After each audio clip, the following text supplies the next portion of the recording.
All right. Let's start with how you eat. If you could simplify it down into a couple focal points.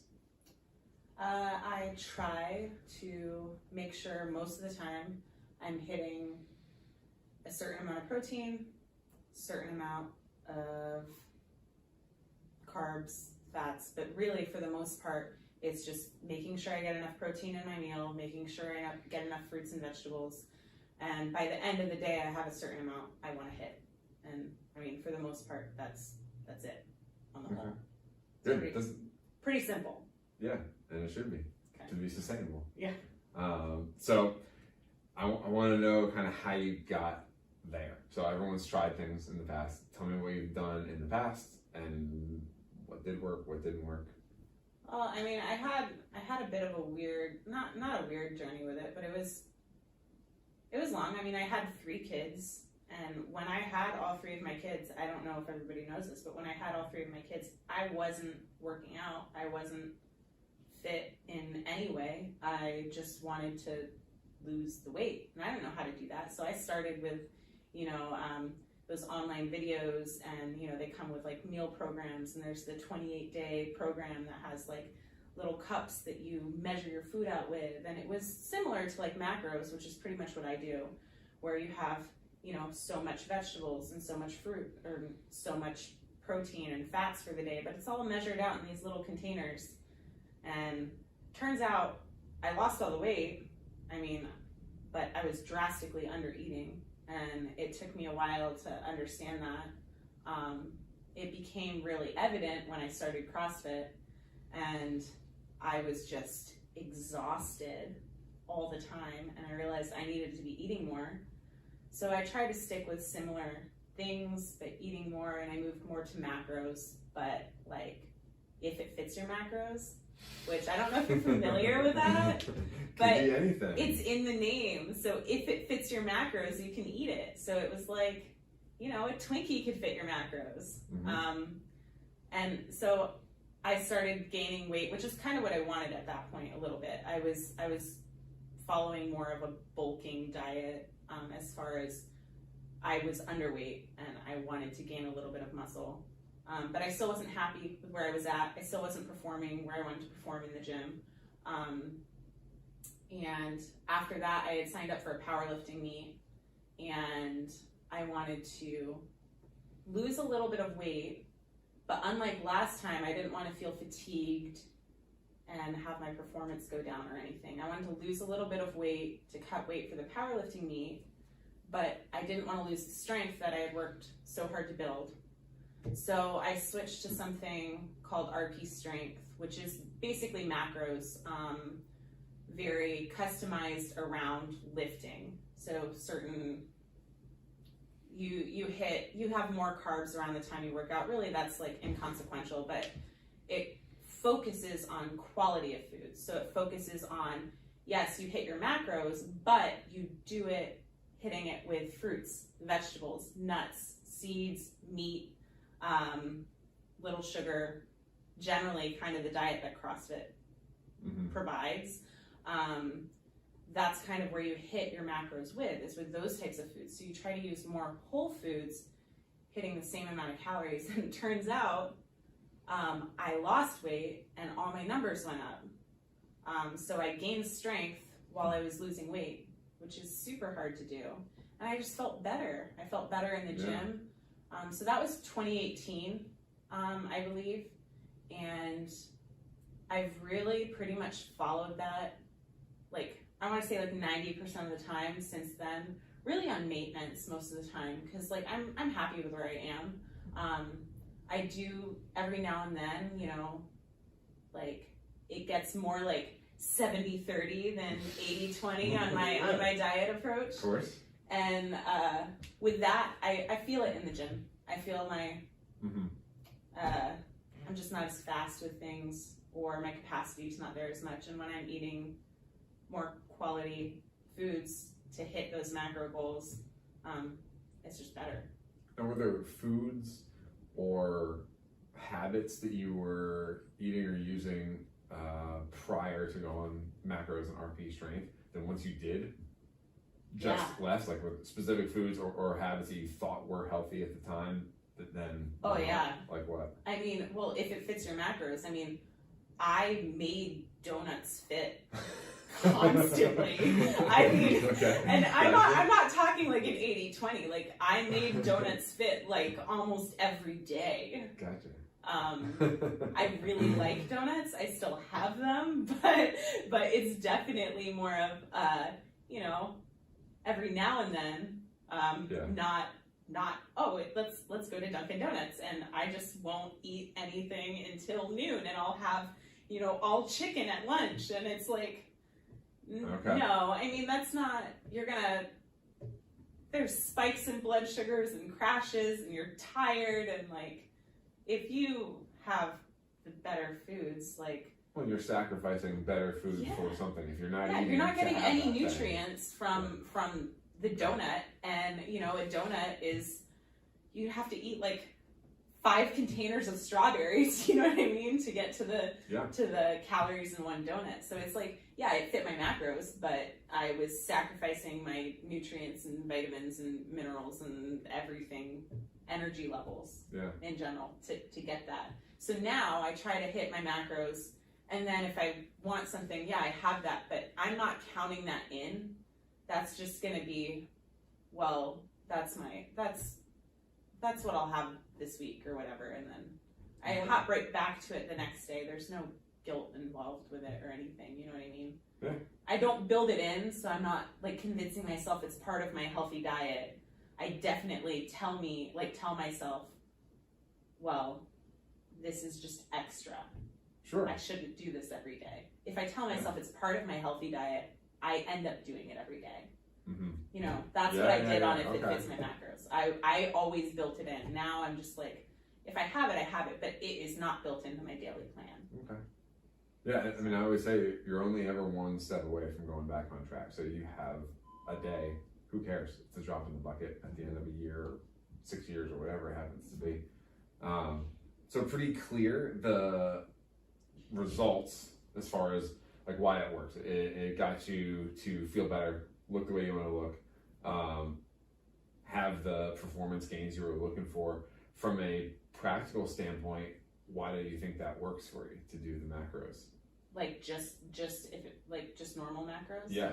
Why don't I think it works? Why do you think it works for you? Why do I? I mean, honestly, I have it with RP. It's broken down. I have it broken down by meal, really, when I do it. So it's like, I have my macros for the day, and you can do this with anything, however you do it, your food for the day, and you just split it up through your meals. Like, I have my macros per meal, and it's easier for me to focus on hitting numbers for one meal than playing Tetris with my entire day. Okay. So if I know for breakfast I need 25 grams of protein and 30 grams of carbs and 10 grams of fat, I know, okay, I have it's simple to figure out with that, versus if you say, oh, you have 60 grams of fat for the whole day, you have 140 grams of protein for the whole day, and you have 200 grams of carbs, figure it out.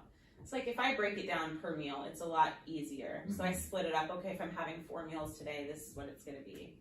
If I have 5 meals today, this is what it's going to be. And it's really easy as long as you have like a serving of fruit or a serving of vegetables and a serving of some starch, whether that's, peas or rice or sweet potato, serving of meat, and like 1 serving of fat, it pretty much evens out. So I think that makes a ton of sense, and that's a concept that you see with really any kind of goal setting.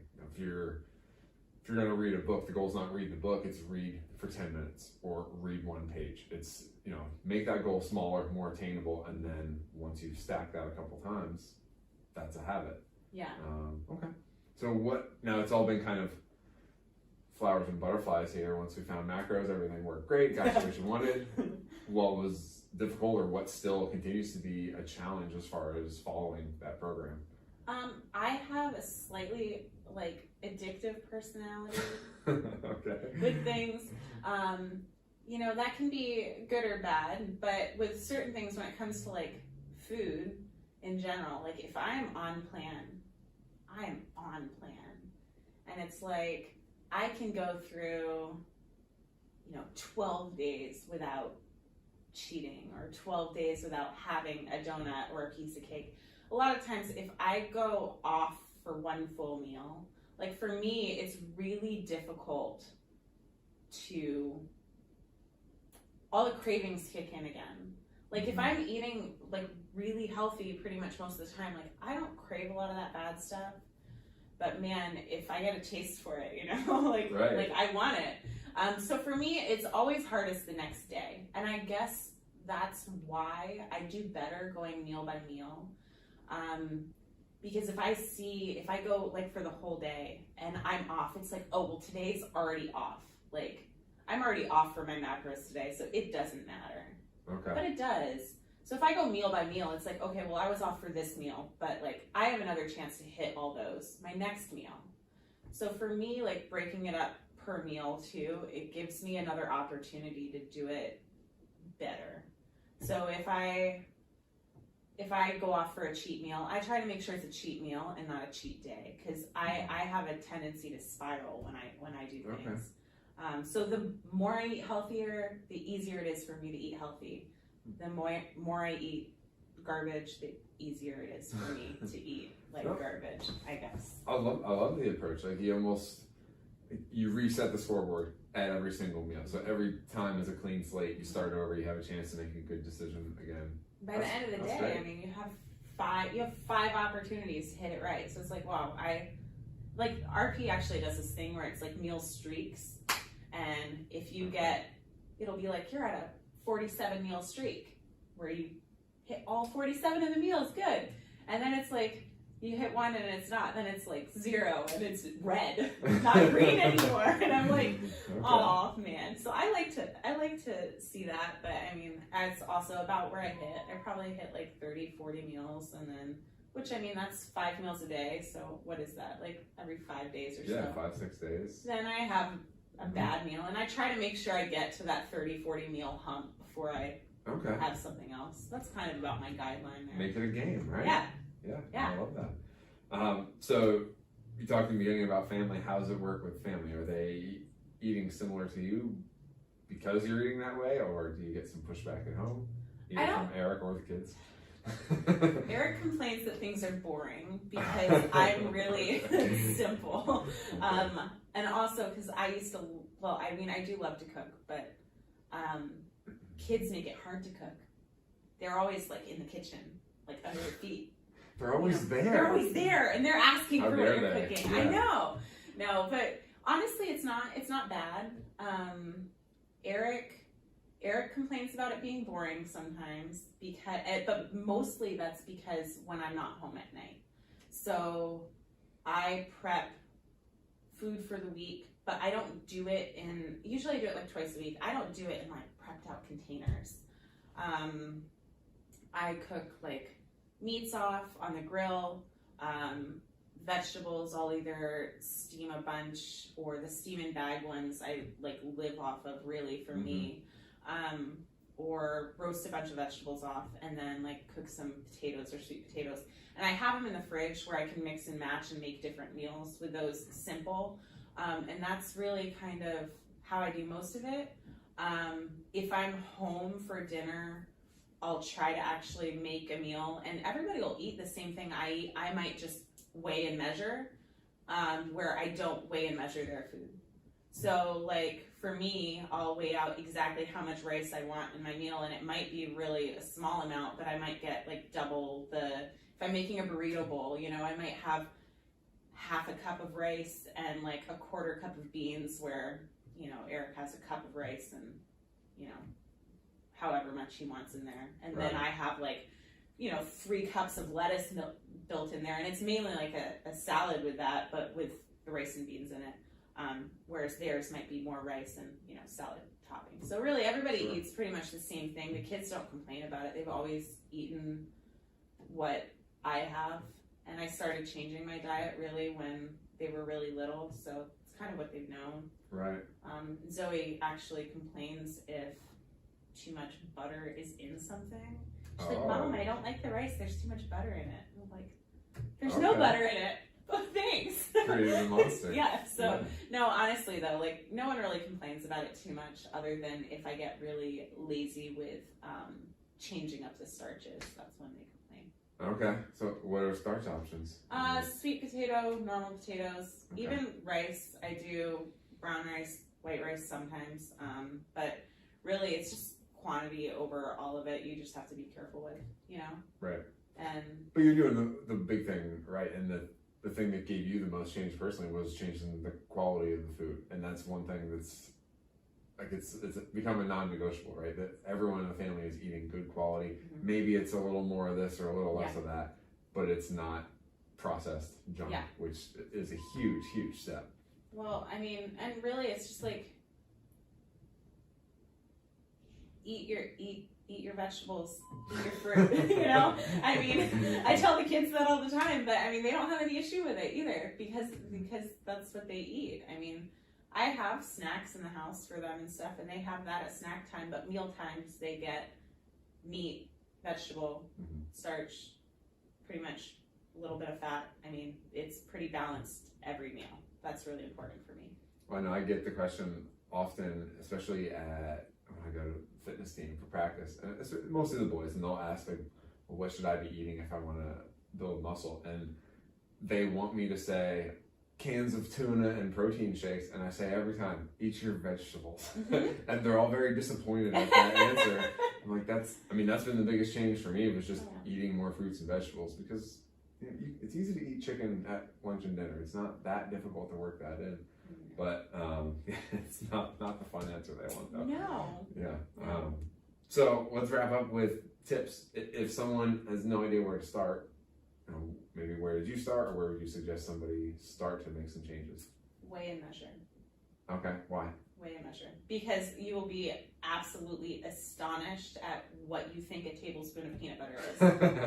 I mean, and I'm talking weigh and measure. Measure if, as a last resort, like you should weigh everything and write everything down. Because I mean, that's another thing. People think, I'm not eating that much. And you write everything down and you realize, oh, okay, I'm eating a lot. Right. Or they think they're eating enough and they write everything down and realize they have had vegetables one time that day and 6 ounces of chicken the whole day. You know, I mean, for you to be able to actually know you're hitting the goals for protein, which is massively important, and your goals for, fruits, vegetables, you have to weigh and measure, I think.